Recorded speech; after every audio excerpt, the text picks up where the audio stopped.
Nous allons voir ensemble comment évaluer les participants à notre cours à travers les tests. Pour cela, nous avons deux méthodes. La première méthode que je vais vous présenter consiste à cliquer sur cette roue dentée et puis sur plus. Ceci va nous amener à l'administration du cours et nous avons ici la banque de questions. Voilà la banque de questions. Cette banque de questions peut être préparée à l'avance. Et ici, vous voyez que j'ai préparé 3 questions. Dans cette banque de questions, nous avons 4 onglets. Le premier onglet concerne les questions qui ont été déjà saisies par l'enseignant. Le deuxième onglet concerne les catégories pour chaque cours ou à l'intérieur d'un seul cours.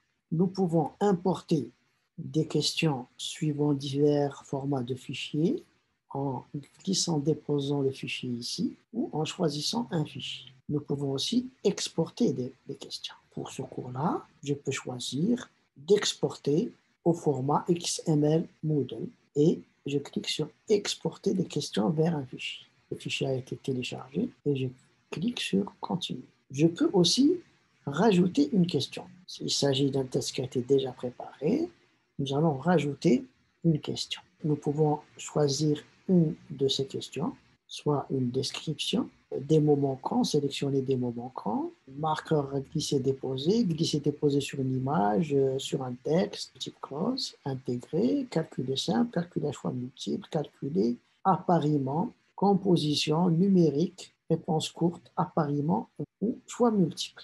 Nous pouvons utiliser la description pour insérer des instructions, indications ou d'autres informations dans le test, de la même façon que des étiquettes sur la page 2. Alors, je vais ajouter cette description, présentation du test. Alors, je vais dire que ce test comprend 4 questions sur la législation. Et ce, vous devez obtenir 70% pour le réussir. Je vais enregistrer. On voit ici qu'elle apparaît comme présentation du test. Je vais en ajouter une autre de type appariement, ajouter. C'est une question sur les accidents du travail. J'ai choisi de mettre une vidéo, insérer une vidéo et je colle l'URL ici, insérer média. La note pour cette question sera de 2 points aussi. Pour le critère 1, la réponse va être une cause dans le travail. Pour le critère 2, cela va être une cause soudaine et extérieure. La réponse 3, une lésion corporelle. Pour le troisième critère, on peut enregistrer. Ces questions peuvent être mélangées. Je vais enregistrer. Voilà, j'ai rajouté une question sur les accidents du travail. Maintenant, il y a une deuxième méthode qui peut être utilisée. Nous allons la voir ensemble. Ici, nous avons le test. Nous allons rajouter un autre test. Sur activité, je vais choisir test et je vais le nommer accident du travail. Je donne une petite description. Je vais faire un autre test. Je vais l'appeler test 2. Description du test 2. Les paramètres, je vais activer. Pour ouvrir ce test, je peux définir une date de fermeture. Ensuite, la note, je vais la mettre sans catégorie. Note pour passer, je vais mettre 7. Nombre de tentatives autorisées, bon, nous allons régler à 2. La méthode d'évaluation, on va mettre la note la plus haute. La mise en page, ou bien nous faisons une page pour chaque question, ou bien toutes les questions. Je vais choisir toutes les questions sur une page. Je peux afficher plus. Méthode de navigation peut être libre ou séquentielle.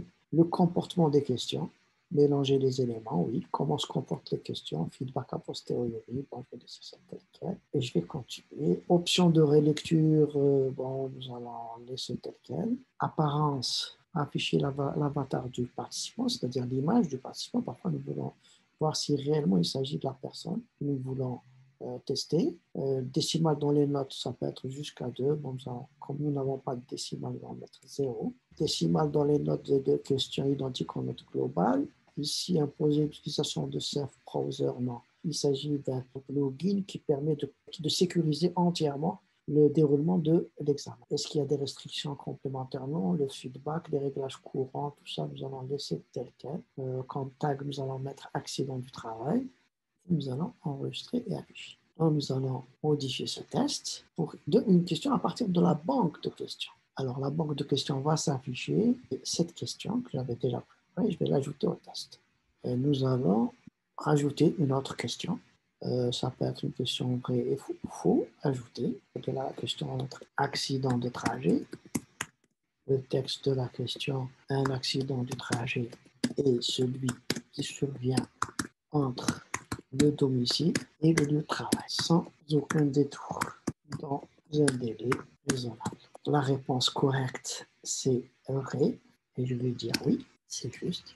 Pour la réponse fausse, je dirais non. Et je vais enregistrer. Vous voyez ici que c'est une question qui est sur 10. Changer, 5, je fais entrer. Même chose, je modifie la note ici, et je vais 5 sur 10. Voilà, vous voyez que je peux aussi supprimer en envoyant la corbeille ou bien visualiser. Qu'est-ce qu'un accident du travail? Et l'étudiant devra mettre les termes correspondant aux différents critères. Voilà, je reviens à ma section.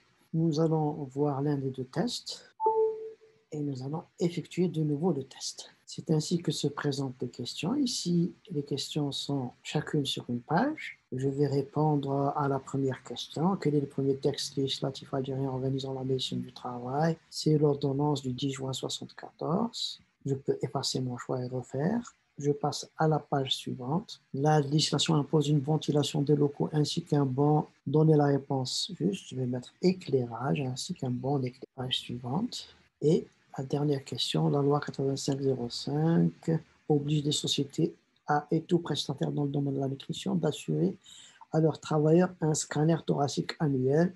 Répondre faux. En tant qu'enseignant, je peux marquer la question et je peux modifier la question ici même. Et puis, je clique sur terminer le test. Je peux revenir à la tentative où tout envoyé est terminé. Je mets tout envoyé est terminé. Il faut que je confirme tout envoyé est terminé.